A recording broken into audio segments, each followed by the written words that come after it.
सहनाववतु सहनौ भुनक्तु सह वीर्यं करवावहै तेजस्विनावधीतमस्तु मा विद्विषावहै। ओम शांति शांति शांति। योग दर्शन की 26वीं कक्षा। योग दर्शन के प्रथम पाद समाधि पाद को हम देख रहे हैं, जिसमें ईश्वर प्रणिधान का प्रसंग लेकर के फिर ईश्वर के बारे में बताया गया। इसको हमने पीछे 24वें सूत्र में भी देखा और 25वें में भी, कि परमात्मा में सर्वज्ञता का बीज निरतिशय है, उससे बढ़कर के सर्वज्ञता का बीज किसी में नहीं है, इसीलिए वही सर्वज्ञ है और क्लेश आदि से वो रहित है इत्यादि चर्चा पीछे हुई थी। तो पिछले पाठ में से किन्हीं को पूछना है तो पूछ सकते हैं कुछ।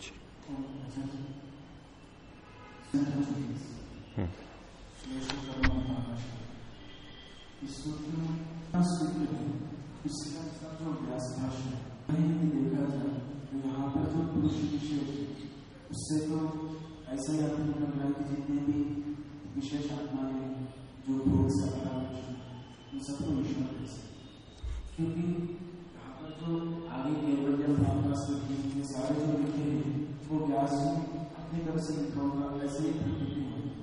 पतंजलि जी सूत्र लिखे हैं, उनके अनुसार ही देखकर यहाँ से तो पतंजलि जी ने आत्माओं के बारे में क्या लिखा? पुरुष विशेषः ईश्वर है, इतना ही लिखा है केवल। ठीक है। अब वो जीवात्मा है या जीवात्मा से भिन्न है, इसका निर्धारण सूत्र में कहां से हो रहा है? आप ये मान करके बोल रहे हो कि व्यास जी ने जो व्याख्या की है वो सूत्र से अतिरिक्त की है। इसको कहते हैं उत्सूत्र। उत्सूत्र व्याख्या बोलते हैं। इस सूत्र में जो नहीं कहा है उससे भिन्न जाकर के अतिरिक्त उत्सूत्र में तत्व, इस सूत्र में जो बात नहीं कही गई है उसको वर्णन किया गया। आप ऐसा मान करके प्रश्न कर रहे हैं, ठीक है। आपके मानने का आधार ये है, आपने जो बोला कि पतंजलि जी तो यही कह रहे हैं कि ये आत्मा ही एक विशेष आत्मा है, ठीक है। ये निर्धारण कैसे होता है? पुरुष विशेष आत्मा जो इनसे अपरामृष्ट है, अछूता है, उसका आप तात्पर्य ये ले रहे हैं कि पहले भले ही इनसे स्पृष्ट हो, परामृष्ट हो, लेकिन अब अपरामृष्ट है। जो अपरामृष्ट हो गया है वही पुरुष विशेष है। ये जो आप अर्थ ले रहे हो, ये इसमें कहां से निकल करके आ रहा है? सूत्र में कहां लिखा हुआ है?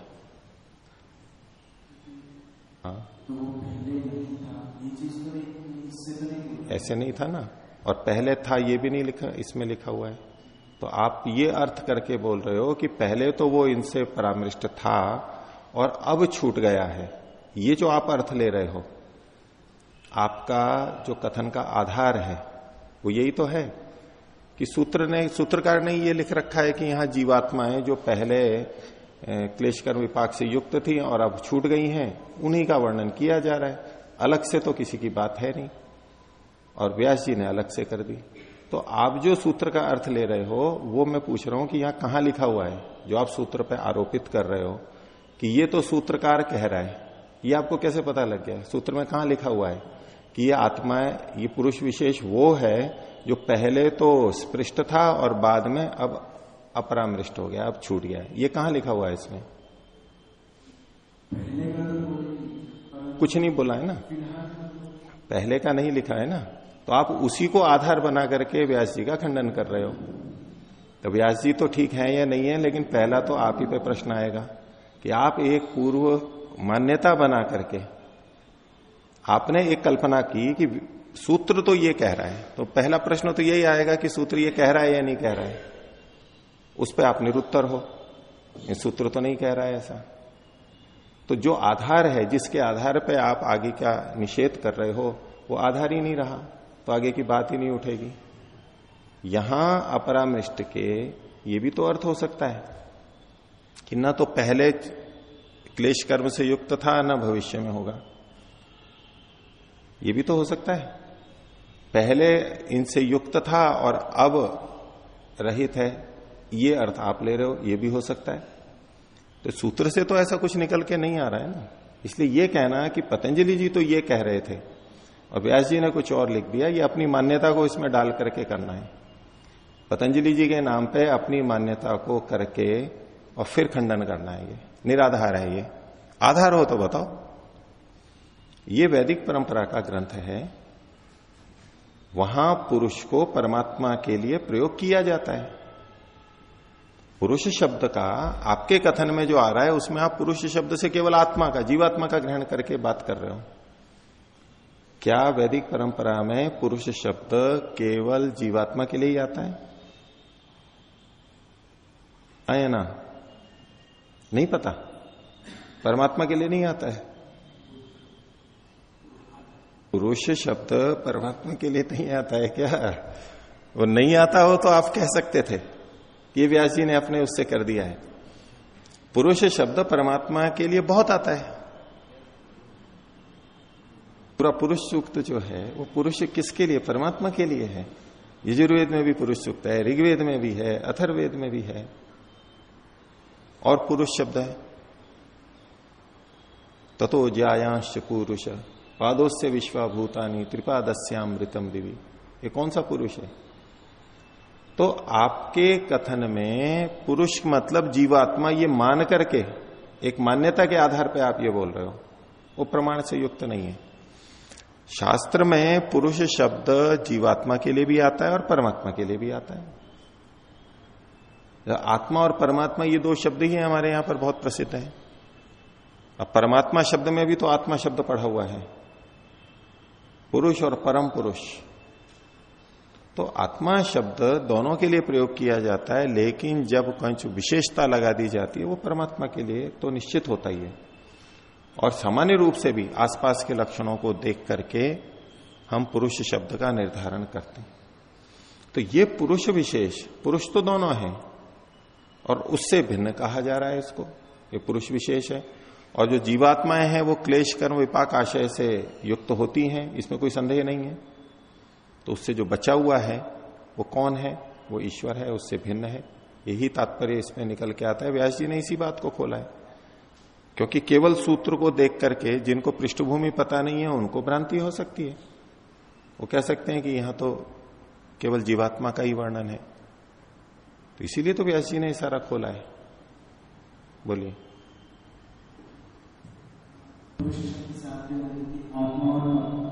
दोनों का ग्रहण होता है। हाँ यदि यहाँ पर परमात्मा का अर्थ लेंगे, हाँ विशेष लगाने की जरूरत है, क्योंकि परमात्मा विशेष कहेंगे तो सामान्य परमात्मा तो विशेष पुरुष, पुरुष पुरुषत्व दृष्टि से दोनों समान है, दोनों को पुरुष शब्द से कहा जाता है। ठीक है, मैं जो बात रख रहा हूं वो क्या कह रहा हूं, यहां पुरुष शब्द से दोनों का ग्रहण है। पीछे जो मैं बोल रहा था कि यहां पुरुष का मतलब परमात्मा वाला है, वो पुरुष विशेष इसी कथन से है। और ईश्वर शब्द आया है, पुरुष विशेष ईश्वर, ये जो कथन आया इससे पता लगता है कि यहां ये जो पुरुष है ये पुरुष विशिष्ट है। ये विशेषणों से ही तो पता लगता है। अगर केवल पुरुष शब्द होता तो दोनों का ग्रहण होता। और इसमें पुरुष विशेष में भी पुरुष शब्द का जब हम ग्रहण करेंगे तो आप दोनों का ले सकते हैं, कोई आपत्ति नहीं है, आत्मा और परमात्मा। लेकिन जब पुरुष विशेषः कह दिया गया, ईश्वरः कहा जा रहा है, क्लेश कर्म से रहित कहा जा रहा है, तो इन सब चीजों के आधार पर हम देख सकते हैं कि जीवात्मा तो इनसे युक्त होता है, प्रभावित होता है, उसका फल भोगता है, लेकिन परमात्मा ईश्वर नहीं भोगता। इसलिए यहां पुरुष शब्द से परमात्मा का ही ग्रहण होगा। और उसी की व्याख्या वैसी ने की कुछ।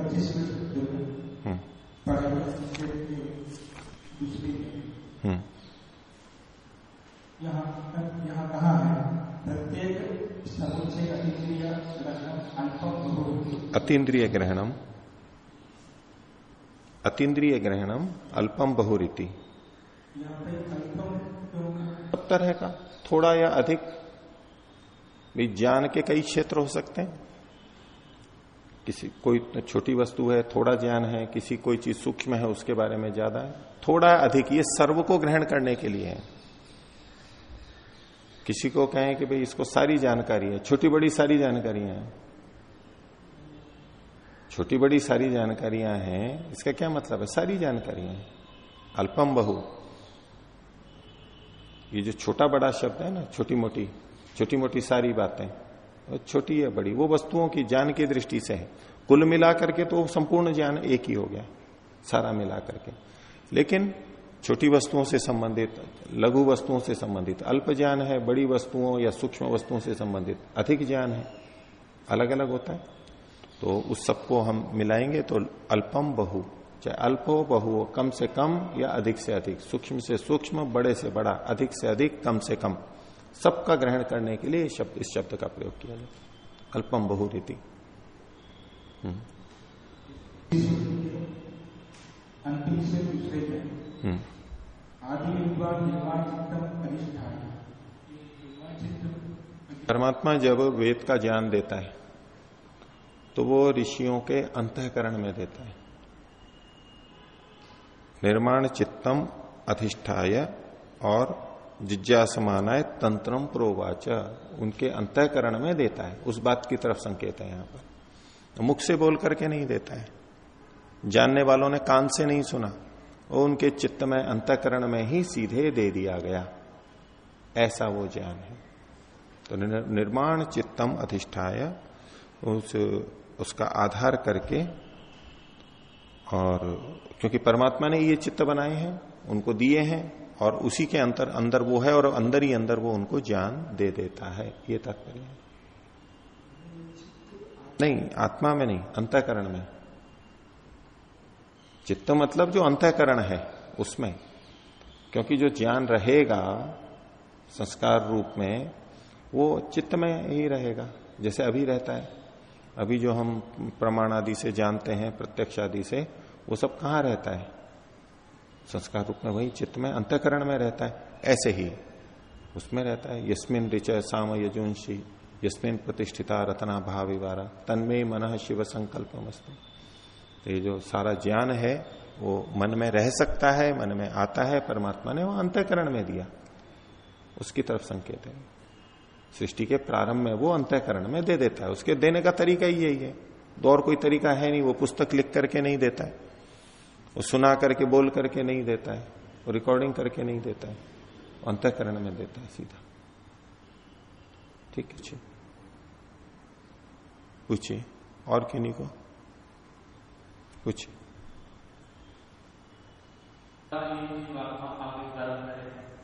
उसको नहीं जान सकता। जीवात्मा कौन सी जीवात्मा कब क्या कैसे करेगा उसको नहीं जानता, क्योंकि वो भविष्य में है, अभी है ही नहीं वो चीज। जो चीज अभी हुई ही नहीं है उसको जान लेना, ये भी एक अविद्या का भाग है। जो है ही नहीं उसको क्या से जानेगा? हाँ, जो हो सकती है, संभावित है, उसको परमात्मा जानता है कि जीवात्माएं क्या क्या कर सकते हैं, कब क्या क्या कर सकते हैं, कैसी स्थिति में, और इस व्यक्ति का अंतःकरण ऐसा है, इसके संस्कार ऐसे हैं, ये इन स्थितियों में ये कर सकता है। ये कर सकता है मतलब संभावना की भाषा है। इस रूप में तो वो जानता है कि इसकी संभावनाएं ये है, ये ऐसे ऐसे कर सकता है, लेकिन बिल्कुल वही करेगा इसी समय, इस व्यक्ति के साथ, इस वस्तु के साथ इत्यादि, वो 100% तो हो ही नहीं सकता, क्योंकि कर्म की स्वतंत्रता है जीव की। इसलिए वो उसको नहीं लेते हैं यहां पर, वो है ही नहीं। और कई जने कहते हैं भाई वो नहीं जानता है भविष्य की सब कुछ, तो फिर सर्वज्ञ कहां से हो गया? सर्वज्ञ का अर्थ ही ये लेते हैं कि भविष्य की सारी बातें जानता है। ऐसा बहुत व्यापक प्रचलित है परमात्मा के लिए। अगर परमात्मा भविष्य की सारी बातें जानता है, ऐसा माना जाए अभ्युपगम से, तो फिर सब कार्य, सब क्रियाएं निश्चित माननी होगी। हमारी कर्म की स्वतंत्रता नहीं रहेगी। फिर अगर हमारी कर्म की स्वतंत्रता है कि हम कर सकते हैं, बदल सकते हैं, नहीं कर सकते हैं, अच्छा बुरा कर सकते हैं, ये हमारी स्वतंत्रता है, ये तभी स्वतंत्रता कहलाई जब जा सकती है जब पहले से निश्चित ना हो। अगर हर चीज पहले से ज्यों की त्यों निश्चित है, इस स्थान पर और इस समय ये चीज करेगा, ये बोलेगा, तो फिर तो स्वतंत्रता हुई नहीं। और यदि परमात्मा जानता भी है और हमारी स्वतंत्रता भी है, तो ये दो बातें मेल नहीं खाती हैं। कि यदि परमात्मा पहले से जानता है और मनुष्य स्वतंत्र है और स्वतंत्रता से उसने कुछ भी कर दिया, तो परमात्मा जो जानता था वो ज्ञान मिथ्या हो जाएगा। परमात्मा को मिथ्या ज्ञान होता नहीं।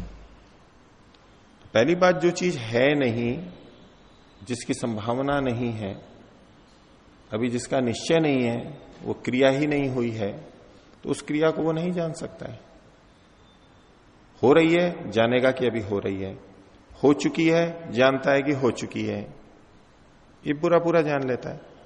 और जो होने वाली है उसको संभावना में जानता है, ऐसा ऐसा हो सकता है, ऐसा होगा, वो वैदिक सिद्धांत से ठीक नहीं। कुछ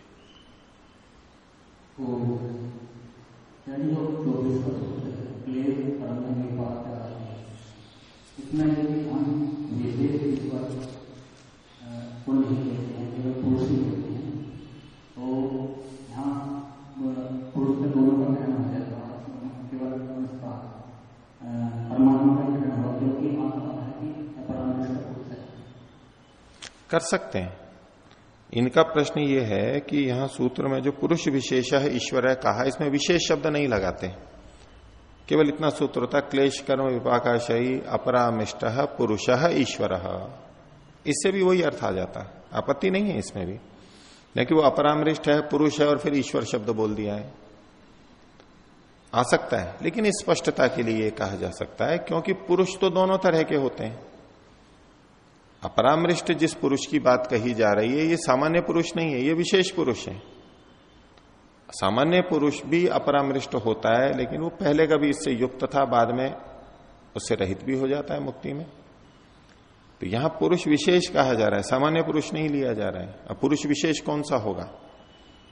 न पुरुष विशेष ये होगा, ये एकदेशी है, वो सर्वव्यापक है, ये अल्पज्य है, वो सर्वज्ञ है, ये सुखी दुखी होता है, सांसारिक क्षणिक सुख दुख होते रहते हैं, वो नित्य आनंद से युक्त है।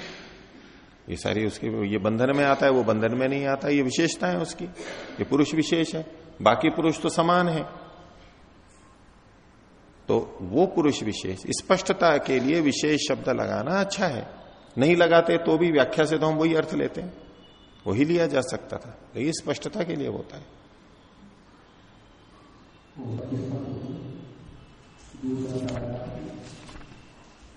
जी जी, यहाँ पर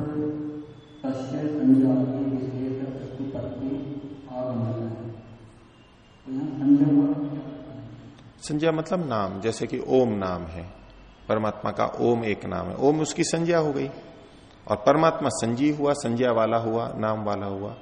तो ओम आदि जितने भी नाम है, अग्नि, वायु, आदित्य, जो भी वेद के अंदर लिखे गए हैं, जिसमें भी मुख्य ओम नाम हो गया, भू आदि भी नाम है उसके। तो ये नाम, ये संज्ञाएं हमें कैसे पता लगेंगे? हम प्रत्यक्ष से नहीं जान सकते, हम अनुमान से भी नहीं जान सकते। अगर संज्ञा का पहले से कुछ भी नहीं पता है तो प्रत्यक्ष अनुमान तो हम कर नहीं सकते। ये संज्ञा का ज्ञान तो आगम प्रमाण से ही होगा, शब्द प्रमाण से, वेदों से ही हमें पता लगेगा कि उसका नाम ये है।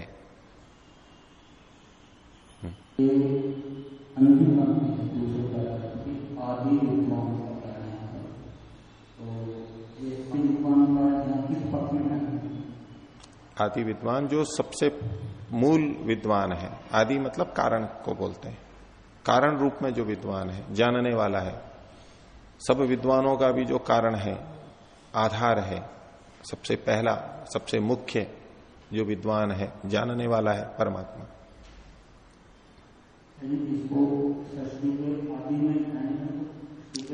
सृष्टि के आदि में लेने की जरूरत नहीं है। सृष्टि के आदि में लेंगे तो प्रश्न ये होगा कि सृष्टि के आदि में जो विद्वान है और बाकी समय में नहीं है, पहले नहीं था, सृष्टि के बीच में या बाद में नहीं है, वहां तो दूसरे विद्वान आ जाते हैं। ऐसा नहीं, आदि विद्वान मतलब जो जैसे नदी का आदि स्रोत, आदि स्रोत प्रारंभिक जहां से शुरू होती है कारण रूप में, तो आदि विद्वान सबसे पहला, इससे पहले और कोई नहीं है, सब बाद के विद्वान हैं, नैमित्तिक ज्ञान है जिनका, इसका स्वाभाविक ज्ञान है अपना, वो ऐसा आदि विद्वान परमात्मा। कुछ जैसे उसके आपने सुख दुख और आत्मा को जैसे समझाया था, आज एक वाक्य आया कि ज्ञान जो है वो मन में चित्त में रह सकता है, क्या थोड़ा स्पष्टीकरण करेंगे कि ये ज्ञान को कैसे? देखिए, ज्ञान को दो भागों में बांटना चाहिए हमें। एक है सूचना के रूप में, संकेत के रूप में, और एक है अनुभव के रूप में। दो भेद होते हैं। सुख दुख के प्रसंग में भी यही समझना चाहिए। एक है सुख दुख की अनुभूति, वो चेतन को ही होगी, आत्मा को ही होगी। जब ये कहा जाए कभी कि सुख दुख आत्मा के गुण हैं, इसका मतलब है कि आत्मा सुख दुख का अनुभव करता है। उसका ये मतलब नहीं है कि सुख दुख आत्मा में रहते ही हैं, उसी में ही है, उसी के पास है सदा, और वो सदा सुखी दुखी रहेगा, ये तात्पर्य नहीं होता है। आत्मा सुख दुख गुण वाला है, मतलब है सुख दुख की अनुभूति करने वाला है।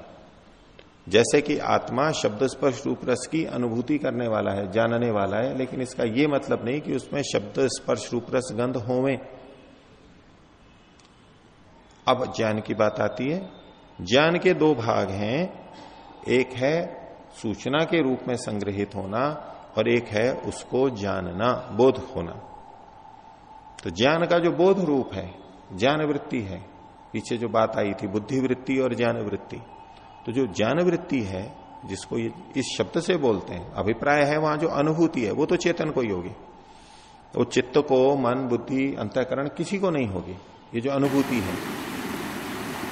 लेकिन उसकी जो सूचनाएं हैं, संकेत हैं, वो चित्त के अंदर रहते हैं।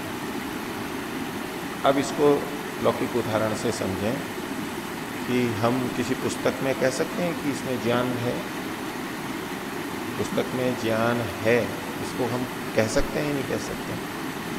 कह सकते हैं, कहते हैं, प्रयोग करते हैं। वेद ज्ञान के भंडार हैं, ज्ञान की प्राप्ति के लिए पुस्तकों का अध्ययन करना चाहिए, स्वाध्याय करना चाहिए। भले ही और भी उपाय हैं ज्ञान प्राप्ति के लिए, लेकिन पुस्तकों के लिए भी हम बोलते हैं, खूब व्यवहार करते हैं हम पुस्तकों में।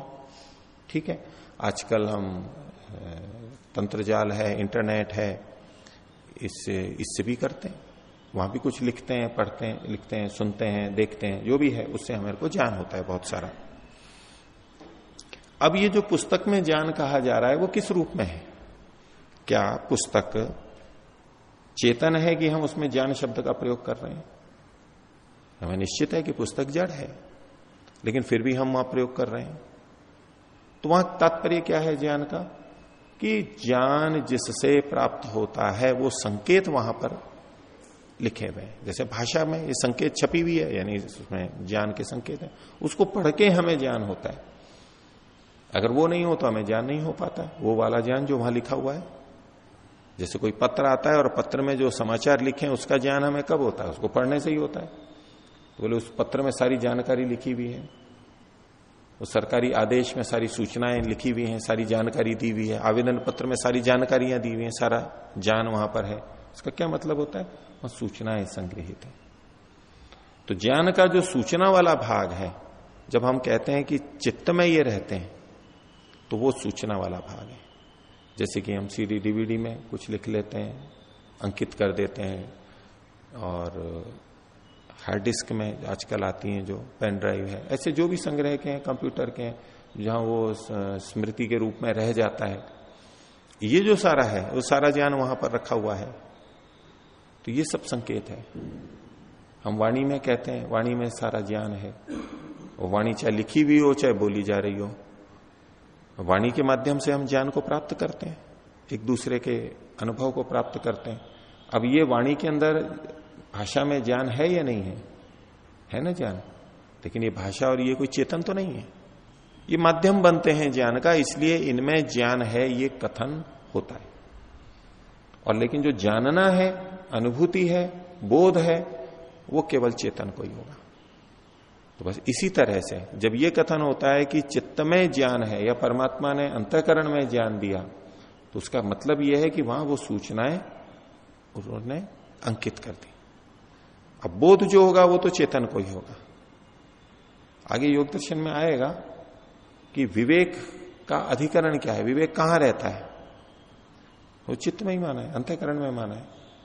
विवेक कहां रहता है, अंतःकरण में। तो वो उसका तात्पर्य यही है कि वहां सूचनाएं रहती हैं। इस पे काफी चर्चा चलती है कि विवेक और ज्ञान ये तो चेतन का गुण होना चाहिए, जड़ में कैसे मानेंगे, इसलिए कई लोग चेतन में ही बोलते हैं इसको। तो जहां जड़ के लिए कहा गया है, अंतःकरण हो चाहे पुस्तक आदि हो, वहां तात्पर्य होता है उससे संबंधित सूचना वहां पर है। बोध उसको होता है, ये नहीं है वक्ता का तात्पर्य, ऐसा ही यहां पर है। ठीक है, हाँ। जो सन्निकट जो उत्पन्नम ज्ञानम कहते हैं, तो वो ज्ञान कैसे उत्पन्न हुआ, मतलब कोई चीज उत्पन्न होती है उसका कोई उपादान कारण होता है, ये कैसे किस ज्ञान उत्पन्न हो जाता है और फिर वो नष्ट हो जाता है। बोध जो है हमें वो उत्पन्न और नष्ट होता है, सूचना तो इकट्ठी रह जाती है स्मृति के रूप में। ये जो ज्ञान का उत्पन्न होना है, ये गुण उत्पन्न होना है, तो वो चित्त इंद्रियों का विषयों से सन्निकर्ष हुआ। अगर उस प्रक्रिया में हम चल रहे हैं बाहर की चीजों से, इंद्रियों का अंतःकरण से, चित्त से हुआ, और चित्त का आत्मा से हुआ, और वो चेतन का गुण है जानना। बस यही ज्ञान का उत्पन्न होना है। आत्मा के स्तर पर जब बात करेंगे तो ये होगा, और चित्त के स्तर पर करेंगे तो चित्त में तो लिखा जा सकता है, संचय हो सकता है, राइट हो सकता है उसमें। जैसे डीवीडी आदि राइट करते हैं, लिखते हैं, अंकित करते हैं, ऐसे उसमें अंकित होता जाता है। वो तो कैमरे की तरह से, रिकॉर्डर की तरह से वो वहां पर इकट्ठा होता जाता है। उसकी रचना ही ऐसी है। वहां ज्ञान की उत्पत्ति कहें तो वो केवल संचित होना है, और आत्मा में के लिए दृष्टि से कहेंगे तो वहां पर अनुभूति के लिए कहेंगे। ठीक है, आगे चलते हैं। तो आज 26वां सूत्र चलेगा। 25वें में हमने देखा था तत्र निरतिशयम सर्वज्ञ बीजम। तो परमात्मा कैसा है, वो ओम ईश्वर कैसा है जिसका ईश्वर प्रणिधान करना है। तो 26वें सूत्र में कहा स एष पूर्वेशाम अपि गुरु कालेन अनवच्छेदात्। स एष जो ये भाग है, कुछ जगह ये अवतरणिका के रूप में है और कुछ जगह इसको सूत्र के अंदर भी लिख देते हैं। अवतरणिका के मानेंगे स एष, ये जो परमात्मा है, ये जो पीछे कहा गया वो कैसा है, वो पूर्वेशाम अपि गुरु, पहले वालों का भी गुरु है। पहले वाले यानी हमारे से पहले जो हो चुके हैं, हमारा तो गुरु है ही, हमारे से पहले जो हो चुके हैं मनुष्य, उनका भी वो गुरु है। और हमारे जो गुरु हैं वो हमारे से पहले गए हैं, इसलिए हमारे गुरुओं का भी वो गुरु है। और हमारे गुरुओं के भी जो गुरु हैं, उनके भी जो गुरु हैं, जितने भी हुए हैं, उन सब का, वो सब पूर्व में आ गए, उन सब का भी गुरु कौन है, तो कहा पूर्वेशाम अपि गुरु, वो सबका पूर्व वालों का भी गुरु है। क्यों है, उसके लिए कारण दिया, कालेन अनवच्छेदात्, काल से वो खंडित नहीं होता है, पृथक नहीं होता है, काल के द्वारा सीमित नहीं किया जाता, उसको अलग से नहीं किया जा सकता। यानी वो नित्य है, सदा बना हुआ है, इसलिए वो पहले वालों का भी है। हमारे जो पूर्व के गुरु हैं, वर्तमान में भी जो हैं, वो काल के द्वारा पृथक कर दिए जाते हैं, उनकी मृत्यु हो जाती है, शरीर छूट जाता है, तो फिर नहीं रह पाते, वो कुछ काल के लिए रहते हैं। लेकिन परमात्मा चूंकि जन्म ही नहीं लेता, शरीरधारी ही नहीं है, इसलिए उसकी मृत्यु भी नहीं होती है, और इसलिए वो सदा से बना हुआ है, पहले वालों का भी है और आज भी है। आज भी हमारा गुरु है, मूल गुरु, आदि गुरु वही परमात्मा आज भी है। तो पूर्वेशाम अपि गुरु कालेन अनवच्छेदात्। भाष्य में इन्होंने इसी को खोला, पूर्वे ही गुरुवः कालेन अवच्छिद्यन्ते। पहले वाले जो गुरु हैं, आदि सृष्टि से लेकर अभी तक जितने भी हुए, वो काल के द्वारा पृथक कर दिए गए हैं, हटा दिए गए हैं। यत्र अवच्छेदार्थेन कालो नोपावर्तते स एष पूर्वेशाम अपि गुरु। जहां पृथक कर देने के अर्थ में, सीमित कर देने के अर्थ में सीमा के अंतर्गत बांध देने के संदर्भ में अवच्छेदार्थे न कालो नोपावर्तते, काल उपस्थित हो ही नहीं सकता है, होता ही नहीं है। स एश पूर्वेशम अपि गुरु, ये पूर्व वालों का भी गुरु है। अब काल परमात्मा को कैसे बांधेगा? मनुष्यों को तो बांध सकता है, जन्म और मृत्यु के काल को और इस सब चीजों के, हमारी बाल्यावस्था, युवावस्था, वृद्धावस्था होती है, इससे काल हमें बांध लेता है, काल का उदाहरण होता है। परमात्मा के साथ कैसे काल को बांधेंगे? न तो उसका प्रारंभ है न अंत है, और उसमें वैसा कोई परिवर्तन भी नहीं हो रहा है, शरीर को भी धारण नहीं कर रहा है, इसलिए वो काल से परे है। वो काल का व्यवहार करता है जीवों की दृष्टि से, कार्य जगत की दृष्टि से, प्रकृति की दृष्टि से काल का व्यवहार करेगा। वो काल को वो जानता है, लेकिन वो स्वयं काल से बंधा हुआ नहीं है, काल का प्रभाव उस पर कुछ नहीं होता है। इसलिए वो जहां पर काल पृथक करने के रूप में, सीमित करने के रूप में उपस्थिति नहीं हो सकता है, सीमित नहीं कर सकता है, ऐसा वो है। इसलिए वो पूर्व वालों का भी गुरु है। आगे कह रहे हैं यथा अस्य सर्गस्य आदौ, जैसे इस सर्ग के आदि में, सृष्टि के आदि में, प्रारंभ में स्पष्ट है कि आप पहले भी कुछ सर्ग हुए थे, अभी भी है और आगे भी होंगे, यानी सृष्टि बनती है, बिगड़ती है, इनकी स्पष्ट मान्यता है। यथा अस्य सर्गस्य आदौ प्रकर्षगत्या सिद्ध, प्रकर्ष गति से, ज्ञान की अत्यधिकता से वो सिद्ध है, विद्यमान है, ज्ञात होता है। सृष्टि के प्रारंभ से ही ज्ञान देता है, इस रूप में भी प्रकर्षगत्या सिद्ध है, और सृष्टि की रचना करता है, और सृष्टि की उत्पत्ति के बाद मनुष्य से सारा देखते हैं, सारी चीजें, उससे भी वो सिद्ध है।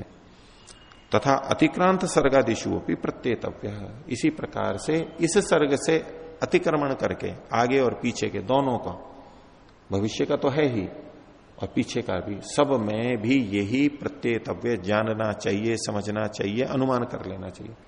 जैसे इस सृष्टि में हम उसके ज्ञान की अधिकता को, प्रकर्षता को, ज्ञान के उत्कर्ष को हम जान सकते हैं, वो सिद्ध है कि वो है, ज्ञान की अधिकता के कारण से वो है, ऐसा ही बाकी सर्गों में भी समझना चाहिए। तो इसलिए उसकी प्रकर्षता, ज्ञान की प्रकर्षता सदा सदा ज्ञात होती है, थी और होगी, वर्तमान में तो है ही, इसलिए वो काल से पृथक नहीं होता है, अवच्छिन्न नहीं होता है, काल से युक्त रहता है, काल से रहित रहता है, काल से प्रभावित नहीं होता है कुछ। इसलिए स एष पूर्वेशाम अपि गुरु कालेन अनवच्छेदा। ये परमात्मा का स्वरूप कुछ पिछले कुछ सूत्रों में बताया। ईश्वर प्रणिधान का कहा था, ईश्वर प्रणिधान किस प्रसंग में कहा था? अधिमात्र उपाय वालों की, उपाय प्रत्यय योगियों के संदर्भ में अधिमात्र उपाय वालों की आसन्नतम समाधि लाभ का कोई दूसरा भी उपाय है क्या? अधिमात्र तीव्र संवेग, ये आसन्नतम का उपाय, और ईश्वर प्रणिधान। और ईश्वर कौन है उसके बारे में कुछ वर्णन पिछले सूत्रों में बताया, ऐसा ऐसा जो ये ईश्वर है। अब उसका ईश्वर प्रणिधान कैसे करें, तो उसके लिए आगे कहा, उसका नाम भी बता दिया। उसका नाम अब आगे बता रहे हैं, 27वां सूत्र। तस्य वाचकः प्रणवः, तस्य, उस तस्य ईश्वरस्य पुरुष विशेषस्य, उस गुरु क्या जो अभी तक वर्णन करते आए हैं उसका, वाचकः बताने वाला, बोलने वाला, संकेत करने वाला, प्रणवः, प्रणव ये है। प्रणव ओम के लिए कहा जाता है, ओम का नाम प्रणव है, क्योंकि ओम के द्वारा परमात्मा की प्रकर्ष रूप से स्तुति होती है, प्रकर्ष रूप से उसको पुकारा जाता है, विशेष रूप से पुकारा जाता है। ओम शब्द से सबसे अधिक अच्छी तरह से पुकारा जाता है परमात्मा को, इसलिए इसे प्रणव, प्रकर्षेण नूयते स्तूयते अनेन, जिसके द्वारा, ऐसा कोई शब्द जिससे परमात्मा की स्तुति सबसे अधिक की जा सकती है, सबसे अधिक की जाती है, वो ऐसा शब्द ये ओम है। परमात्मा के नाम बहुत सारे हैं, उनसे भी परमात्मा की स्तुति की जाती है, लेकिन इससे सबसे ज्यादा होती है, इसलिए इसको प्रणव शब्द से कहा गया। और जो ऋग्वेदी हैं, ऋग्वेद वाले, वो ओम को प्रणव शब्द से बोलते हैं। ये जो योग दर्शन ग्रंथ है, ये ऋग्वेदी परंपरा का है। और उपनिषदों में जैसा आता है, उद्गीत शब्द भी आता है, ओम के लिए उद्गीत शब्द का भी प्रयोग करते हैं, वो सामवेदी परंपरा के अंदर। अथर्ववेद वाले भी प्रणव शब्द का प्रयोग करते हैं। मुंडकोपनिषद अथर्ववेदीय है। प्रणवो धनु शरो ह्यात्मा ब्रह्म तल लक्ष्य उच्यते, तो वहां प्रणवो धनु, प्रणव जो है वो धनुष के समान है, एक आलंकारिक रूप से समझाया गया।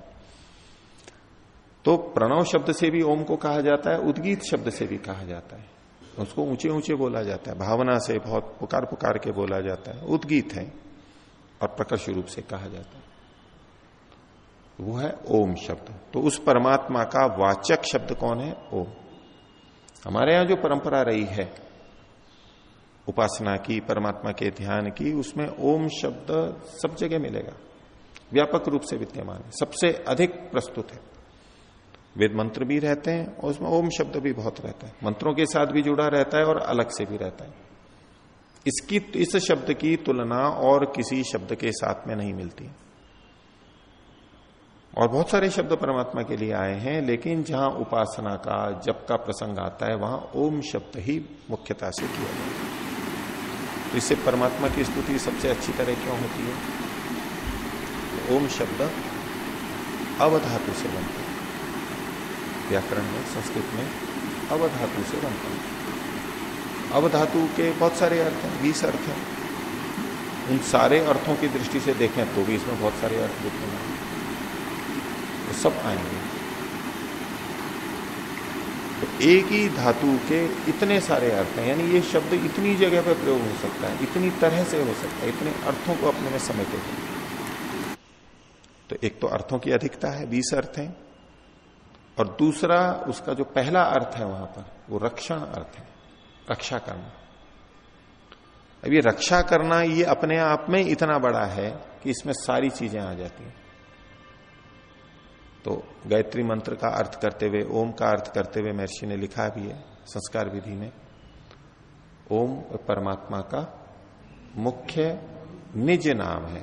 मुख्य नाम है यानी सबसे प्रमुख है, अन्यों से इससे बराबर नहीं, और निज है, उसका अपना नाम है, और जिस नाम के साथ अन्य सभी नाम जुड़ जाते हैं।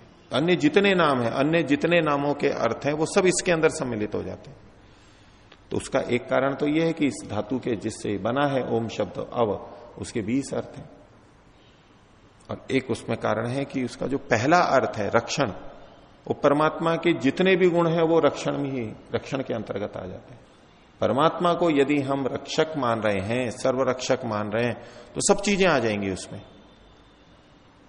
अब परमात्मा ने हमें ज्ञान दिया, वो ज्ञानदाता है, तो ज्ञान दे करके क्यों ज्ञान दिया उसने? हमारी रक्षा करता है, उसमें भी रक्षण छिपा हुआ है। परमात्मा हमारा न्याय करता है, पाप पुण्यों के फल देता है, दंड देता है, पुरस्कार देता है, जन्म देता है। क्यों? उससे हमारी रक्षा होती है, रक्षण है हमारा। ईश्वर दयालु है, दया करके हमारी रक्षा करता है। कृपालु है, हमारी रक्षा करता है। सर्वव्यापक है, इसलिए हमारी बहुत अच्छी रक्षा करता है।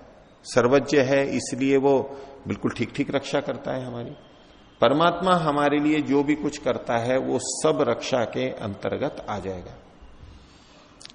उसने पेड़ पौधे वनस्पतियां बना के दिए हैं, बना रहा है, व्यवस्था से बन रहे हैं, सूर्य चंद्र आदि हैं, ये सब हमारी रक्षा ही तो कर रहे हैं। शरीर बना के दिया, इससे आत्मा की रक्षा हो रही है, हमारे हित के लिए है हमारे से। तो परमात्मा के जितने भी कार्य हैं, सृष्टि को बनाना वो रक्षा के लिए है, चलाना रक्षा के लिए है, उसका प्रलय करना वो भी हमारी रक्षा के लिए है, हमारे हित के लिए है। तो जितने भी परमात्मा के कार्य हैं वो सब भी रक्षा में आ जाते हैं। इसे एक ही शब्द इस सब चीजों को बता देता है। तो इसलिए इसको प्रणव कहा जाता है। इस शब्द के द्वारा परमात्मा की प्रकर्ष रूप से स्तुति की जाती है। एक ओम बोल करके किसी भी अर्थ में चले जाएंगे, कितने भी गहरे में चले जाएं, वो सब इसी के अंदर प्रणव में आ जाते हैं। तो तस्य वाचक प्रणव, उस परमात्मा का वाचक बताने वाला शब्द प्रणव है, ओम है। तो इसको खोल रहे हैं व्यास जी, वाच्य ईश्वर प्रणवस्य। सूत्र में कहा था प्रणव है वाचक, किसका? तस्य, उसका। वो जो तस्य है वो है वाच्य, जिसको कहा जा रहा है वो है वाच्य, जो कह रहा है वो है वाचक।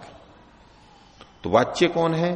तो वाच्य ईश्वर प्रणवस्य है। प्रणव का वाच्य ईश्वर है, ईश्वर का वाचक प्रणव है, ईश्वर का वाचक ओम है और ओम का वाच्य ईश्वर है। तो इसमें वाच्य वाचक संबंध संस्कृत में ये बोला जाता है।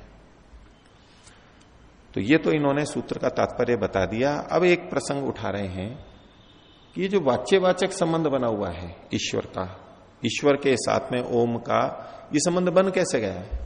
ये संबंध कैसा है? तो कहा किमस्य संकेत कृतम वाच्यवाचकत्व। ये जो वाच्यवाचक संबंध है ये संकेत के द्वारा है क्या? संकेत कर देते हैं, बता देते हैं इसको।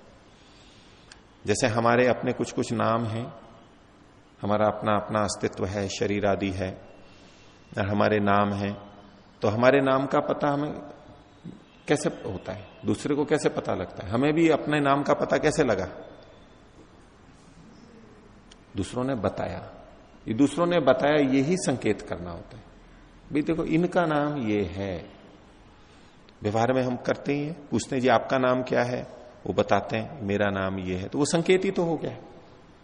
तो हमारे साथ में जो नाम जुड़े हुए हैं वो नाम तो है वाचक हमारे, वो हमारे को कहते हैं हमारा नाम जो भी है, और हम हैं वाच्य, हम शरीर आदि जो व्यक्ति हैं, मनुष्य हैं, ये हमारे वाच्य हैं। यही बात सब वस्तुओं पे भी लगा लेंगे।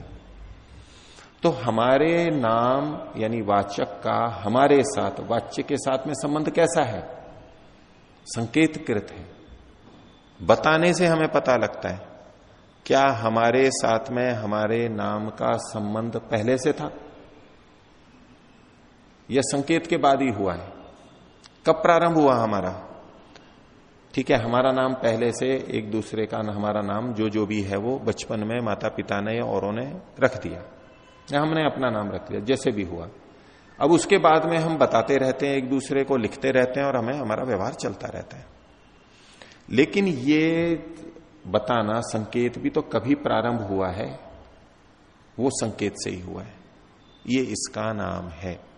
तो पूछा जा रहा है कि परमात्मा का जो ये ओम नाम है, कि ये भी ऐसे ही संकेतकृत है कि किसी ने बता दिया और हमने मान लिया कि ये इसका नाम है, और हम कहते चले आ रहे हैं एक दूसरे को, ये परमात्मा का नाम ओम है, ओम है। जब संकेतकृत नाम माना जाएगा तो कभी ना कभी प्रारंभ अवश्य होगा। संकेतकृत नाम जब होगा तो वो कभी ना कभी तो प्रारंभ होगा। जैसे हमारा नाम है, कभी तो प्रारंभ हुआ है, कभी तो किसी ने सोचा है और कहा है, वो आदि है उसका, वो अनित्य है। तो परमात्मा का नाम ओम ये संकेतकृत है, ये प्रश्न पूछा जा रहा है। क्या संकेतकृत है? और संकेतकृत है तो इसका मतलब है कि वो संकेत करने से, प्रथम संकेत से पहले नहीं था वो नाम। जैसे हमारा प्रथम संकेत से पहले वो नाम नहीं था। तो यदि परमात्मा का ये नाम भी संकेत से स्वीकार किया जाता है तो उसका प्रारंभ कभी ना कभी मानना पड़ेगा। तो प्रश्न खड़ा होगा। अच्छा, जैसे हम एक दूसरे का नाम संकेत से जानते हैं, बताते हैं, ऐसे उस ईश्वर का नाम भी ओम संकेत से बताया जाता है। ये हम देख ही रहे हैं, शास्त्र बता देते हैं, हम परस्पर एक दूसरे को बता देते हैं, विद्वान हमें बता देते हैं। तो संकेत तो यहां भी दिखाई दे रहा है हमें। संकेत से ईश्वर के नाम का ज्ञान होना हमें प्रत्यक्ष दिखाई दे रहा है, व्यवहार कर रहे हैं। जैसे हमारा आपस में, तो क्या इतना संकेत होने मात्र से हम ये माने कि इसका प्रारंभ भी संकेत से हुआ है कभी? जैसे हमारा होता है, व्यवहार संकेत में चल रहा है, लेकिन क्या प्रारंभ भी संकेत से ही हुआ था? यहां पर जाकर के प्रश्न खड़ा होगा, क्या हमारा जैसा है वैसा ही उसका है? तो इसलिए प्रश्न उठाया, किम अस्य संकेतकृतम वाच्यवाचकत्व। ये जो वाच्यवाचकत्व संबंध है ये संकेतकृत है, यानी क्या इसका प्रारंभ संकेत से हुआ था? प्रारंभ के लिए देखना है, व्यवहार में तो संकेत हो ही रहा है। अथवा दूसरा विकल्प है, प्रदीप प्रकाशवत अवस्थितम इति। प्रदीप यानी जो दीपक है, जो जल रहा है, ऐसे दीपक की बात कर, उसका और प्रकाश का संबंध संकेतकृत है या अपने आप पता लग जाता है, अवस्थित है? क्या कोई हमें बताता है कि देखो ये दीपक से प्रकाश निकल रहा है? वैसे ही पता लग जाता है। दीपक जल रहा है और प्रकाश है, बिना बताए हमें पता लगता है। चक्षु आदि से हमें पता लग जाता है प्रकाश आ रहा है। नेत्रों से पता लग जाता है हमें। अब ये बिना संकेत के पता लग रहा है। तो एक दूसरी व्यवस्था ये है कि दीपक है और प्रकाश अपने आप उससे हमें पता लग जाता है, संकेत की आवश्यकता नहीं है। क्या ऐसे ही ईश्वर है और उसका ओम नाम हमें अपने आप पता लग जाता है, संकेत की आवश्यकता नहीं है? क्या ऐसा है? जैसे दीपक से प्रकाश निकलता है, अग्नि से, दीपक की अग्नि से प्रकाश निकलता है और वो उसके साथ स्वाभाविक है, अविनाभाव संबंध है। दीपक जल रहा है तो प्रकाश तो होगा। ऐसा कभी नहीं होगा कि दीपक जल रहा है और प्रकाश नहीं हो। अग्नि है तो कम या अधिक वहां दीपक में प्रकाश रहेगा, प्रकाश। तो ऐसे ही परमात्मा है और बस उसका ओम नाम हमारे को पता लग गया, क्या ऐसे है? तो संकेतकृत व्यवहार होते हुए भी आदि वाला संकेतकृत हम स्वीकार नहीं कर पाते, वहां प्रश्न खड़ा होता है। और प्रदीप प्रकाश के समान भी नहीं पता लगता है। अगर प्रदीप प्रकाश के समान हो तो बिना बताए पता लग जाना चाहिए था हमारे को, सबको पता लग जाना चाहिए था, क्योंकि ईश्वर सर्वव्यापक है, सबको उसका नाम ओम है ये पता लग जाना चाहिए था। लेकिन हमें जब भी पता लगाए वो संकेत से ही लगाए। तो ये अवस्थित है, ये भी हमारे को बैठ नहीं रहा है कि परमात्मा का नाम उसके साथ में ऐसा जुड़ा हुआ है, अवस्थित है, यानी नित्य है, सदा से है, पता लग जाना चाहिए। तो ये दो विकल्प इन्होंने किया, क्या ये है या ये है? ये जो वाच्यवाचक संबंध है ये सांकेतिक है या प्रदीप प्रकाश के समान है, ये प्रश्न उठाए। तो उलझन दोनों तरफ है। एक को मानेंगे तो उलझन है, कोई सा भी मान लो, चाहे संकेतकृत मानो चाहे अवस्थित मानो, दोनों में ही समस्या है।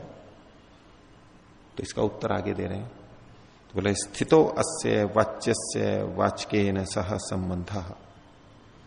वाच्य का वाचक के साथ में जो संबंध है, वाचक का वाच्य के साथ जो संबंध है, ओम का परमात्मा से जो संबंध है वो स्थित है पहले से, प्रदीप प्रकाश के समान।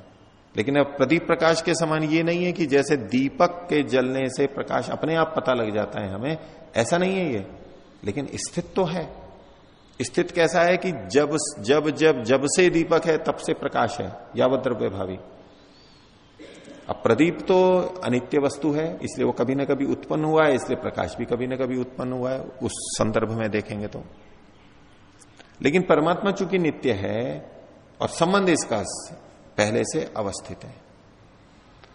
मनुष्यों का नाम का संबंध पहले से स्थित नहीं था, वो संकेत के द्वारा उत्पन्न किया गया था। हमारे सबके नाम ऐसे ही हैं। लेकिन परमात्मा का उसके नाम के साथ में संबंध संकेत से उत्पन्न नहीं हुआ है, निषेध कर रहे हैं। ये अवस्थित है, पहले से है। पहले से कब से? जब से परमात्मा है। कब से है परमात्मा? अनादिकाल से। नित्य है वो तो, सदा से है, तो सदा से ही उसका नाम ये अवस्थित है, यही नाम है उसका। हर सृष्टि में बदलता नहीं। जैसे लोग कई बार कह देते हैं कि पहले तो भगवान को ही कल्पना मान लेते हैं।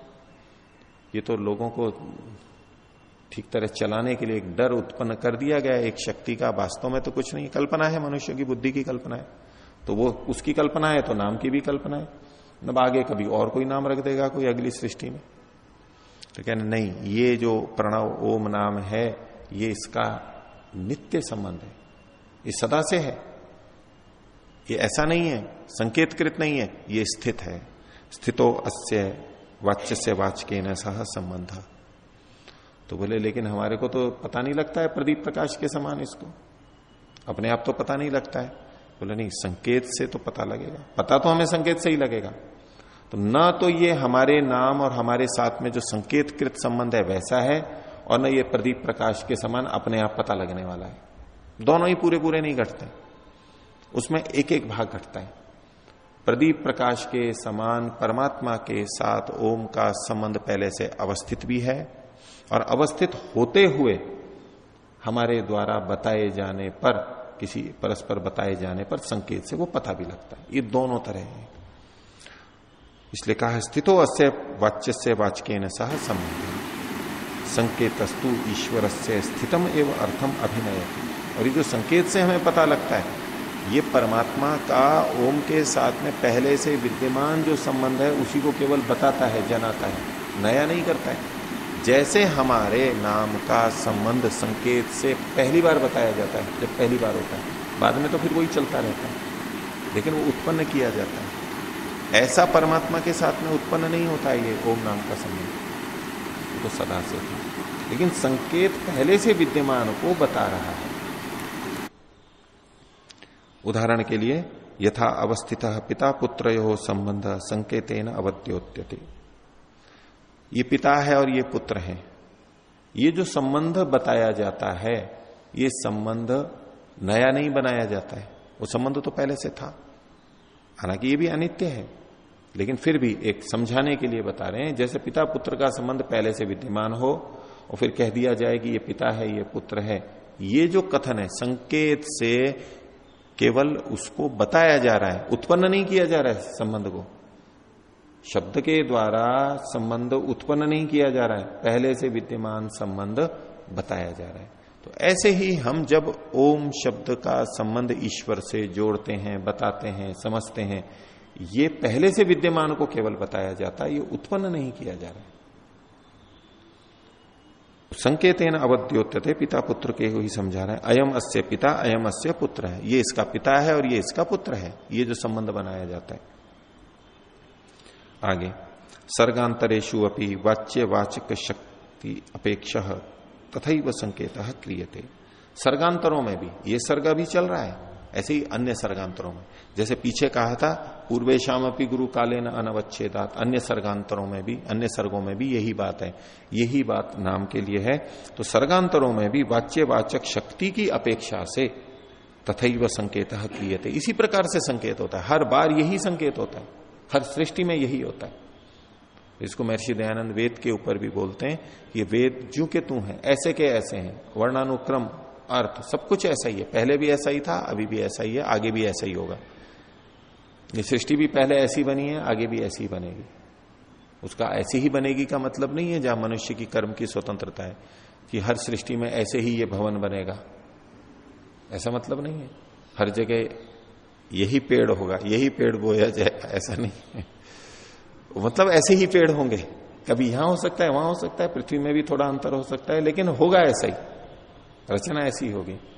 जैसे रोटी हर बार वैसी ही बनती है प्रतिदिन, उसका ये मतलब थोड़ा है कि पहले दिन जो बनी थी बिल्कुल वैसा ही बनेगा, उसमें जो चिन्ह लगा हुआ है, थोड़ा दाग लगा हुआ है, बिल्कुल वैसी की वैसी, ऐसा तो नहीं। लेकिन फिर भी हम कहते हैं ना रोटियां तो वैसी ही बनती हैं रोज, इसी तरह से सृष्टि वैसी ही बनेगी। तो सर्गांतरों में भी ये वाच्यवाचक शक्ति की अपेक्षा से वैसा ही संकेत किया जाता है। वाच्यवाचक शक्ति क्या है? वाच्य शक्ति है, वाच्य है ईश्वर। ईश्वर को किसी शब्द से कहा जा सकता है, ये कहा जा सकने की जो शक्ति है, सामर्थ्य है, उसको कहते हैं वाच्य शक्ति। ईश्वर को किसी नाम से कहा जा सकता है, नाम उसका रखा जा सकता है, अभिधेयत्व है उसमें, ठीक है, उसका नाम रखा जा सकता है, ये है वाच्य शक्ति। और वाचक शक्ति, वाचक है ओम शब्द या और भी कोई भी शब्द, लेकिन ईश्वर का वाचक मुख्य हो गया ओम शब्द। इस ओम शब्द के द्वारा किसी को कहा जा सकता है, ईश्वर को कहा जा सकता है। ये जो कहा जा सकने की शक्ति है, ये वाचक की शक्ति है। वाच्य की शक्ति कि वो किसी शब्द के द्वारा कहा जा सकता है, और वाचक की शक्ति कि उस शब्द के द्वारा किसी को कहा जा सकता है। तो ये वाच्यवाचक शक्ति के कारण से ये हर सर्ग में ऐसे ही संकेत किया जाता है।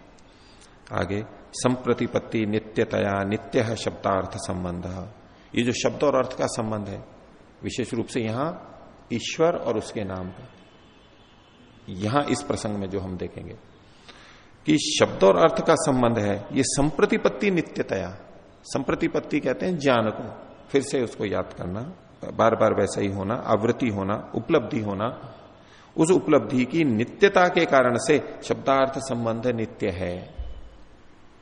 इति आगमीनः प्रतिजानते, ऐसा आगमी लोग जो आगम प्रमाण को जानते हैं, शब्द प्रमाण को जानते हैं, विद्वान हैं, वो ऐसा स्वीकार करते हैं, प्रतिज्ञा करते हैं। हर सृष्टि में यही हो रहा है, इसलिए ये नित्य है, पहले भी हुआ है, सदा हुआ है और सदा होता रहेगा, इसलिए ये नित्य है। संप्रतिपत्ति की नित्यता के कारण से शब्दार्थ संबंध नित्य है। ये व्याकरण में भी बहुत चर्चा चलती है कि शब्द और अर्थ का संबंध नित्य है या अनित्य है, मीमांसा में भी आती है चर्चा। तो अभी जैसे हम कर देखते हैं कि कभी भी किसी का कोई नाम रख दिया, आपके हमारे जो नाम रखे गए हैं, तो ये अर्थ तो हम है, वस्तु है और नाम है, तो ये संबंध नित्य है अनित्य है? अनित्य है। तो हम कहें भी शब्दार्थ संबंध नित्य है या अनित्य है? भाई ये जो अनित्य संबंध है ये तो अनित्य ही है, क्योंकि यहां संप्रतिपत्ति की नित्यता नहीं है। अगली सृष्टि में हम पता नहीं क्या होंगे और हम मनुष्य भी बने तो हमारा कौन सा नाम होगा, भिन्न भिन्न हो सकता है हमारा ही नाम। तो चूंकि जिन शब्दों में संप्रतिपत्ति की नित्यता नहीं है वहां शब्दार्थ संबंध नित्य नहीं होगा, वो तो निर्मित है। लेकिन जहां संप्रतिपत्ति की नित्यता है, हर सृष्टि के प्रारंभ में परमात्मा जो वेद के माध्यम से ज्ञान देता है, इस वस्तु का ये नाम है, इस वस्तु का ये नाम है, ये जो नाम है ये तो नित्य ही है। ये आगम से जो नाम आ रहे हैं, वेद से जो नाम आ रहे हैं, ये हर सृष्टि में यही रखे जाएंगे, यही नाम होते हैं सदा से। और परमात्मा का भी ओम और अपना नाम नित्य ही है, हर सृष्टि में ऐसा ही होता है। तो परमात्मा के द्वारा प्रदत्त जो ज्ञान है, वेद है, उन शब्दों का शब्दार्थ संबंध हम नित्य मानेंगे, वो ऐसा ही है और ऐसा ही रहेगा। हाँ, उन वस्तुओं का कोई दूसरा नाम भी रख देता है। हर सृष्टि में मनुष्य कोई भी नाम रख सकता है, तो वो तो भाषा की दृष्टि से कहीं कुछ भी रख देगा, कहीं कोई भी नाम रख देगा, बिगाड़ करके रख देगा। वो हर सृष्टि में भिन्न भिन्न हो सकता है, वहां शब्दार्थ संबंध नित्य नहीं माना जाएगा, क्योंकि ये आगमी लोग ये जानते हैं। ये जो शास्त्र को जानने वाले हैं, लोक व्यवहार की दृष्टि से कथन नहीं है, ये शास्त्र की दृष्टि से कथन है। शास्त्र में जो है और शास्त्र के अनुसार जो व्यवहार चल रहा है वहां भी ये लग जाएगा। लेकिन जो बिना शास्त्र के वैसे ही नाम रखे जाते हैं, वो शब्दार्थ संबंध नित्य नहीं होते। तो संप्रतिपत्ति नित्यतया नित्य है शब्दार्थ संबंध, शब्द का अर्थ के साथ संबंध नित्य है, ये तो इनकी प्रतिज्ञा है। हेतु है संप्रतिपत्ति नित्यतया, उसके कारण से, संप्रतिपत्ति की नित्यता के कारण से आगामी लोग जो शब्दार्थ संबंध को जानते हैं, शास्त्र को जानते हैं, वो इसको स्वीकार करते हैं, नित्य ही स्वीकार करते हैं। तो ऐसे ही ओम एक ऐसा शब्द है, प्रणव ऐसा शब्द है जो उसके साथ सदा जुड़ा हुआ है, सदा जुड़ा हुआ रहेगा, ऐसा वो परमात्मा। तस्य वाचकः प्रणव। तो आज का पाठ इतना ही रखते हैं। प्रणव।